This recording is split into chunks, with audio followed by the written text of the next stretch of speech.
Hi friends, আসসালামু আলাইকুম। আমি ঋতু কিচেন আপনাদের জন্য নিয়ে আসলাম মোমো রেসিপি নিয়ে। তো এখানে আমি গরুর মাংস নিয়ে নিয়েছি, আপনারা চাইলে চিকেন নিয়ে নিতে পারেন। তো গরুর মাংসটা আমি ব্লেন্ড করে নিয়েছি। তো দিয়ে দিলাম কাঁচামরিচ কুচি, পেঁয়াজ কুচি, সামান্য পরিমাণ হলুদ ফাঁকি, মরিচ ফাঁকি, জিরা ফাঁকি, ধনিয়া ফাঁকি, গরম মশলা ফাঁকি, আদা রসুন বাটা, দিয়ে দিলাম চিলি সস, সয়া সস, দিয়ে দেবো স্বাদ মতো লবণ, গোলমরিচের গুঁড়া। তো সমস্ত উপকরণ একসাথে আমি মেখে মেখে একটা সাইড করে রেখে তো পরিমাণ মতো ময়দা নিয়ে নিয়েছি। ময়দার সাথে আমি স্বাদ মতো লবণ আর পরিমাণ মতো কর্নফ্লাওয়ার দিয়ে মিক্স করে আমি গরম পানি দিয়ে একটা ডো বানিয়ে নেব।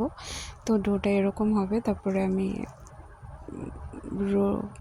মোমো বানানোর জন্য এভাবে শেপ দিয়ে নিয়েছি। তো আপনারা চাইলে যার যার ইচ্ছে মতো শেপ দিয়ে নিতে পারেন।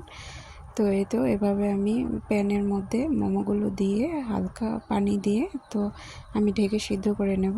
তো এই তো আমার মোমো হয়ে গেছে, এটা আমার ফাইনাল লুক। আপনারা চাইলে এত সহজেই এভাবে মোমো বানিয়ে নিতে পারেন। তো মোমোর সাথে আমি ডিপিং সসটা তৈরি করেছি।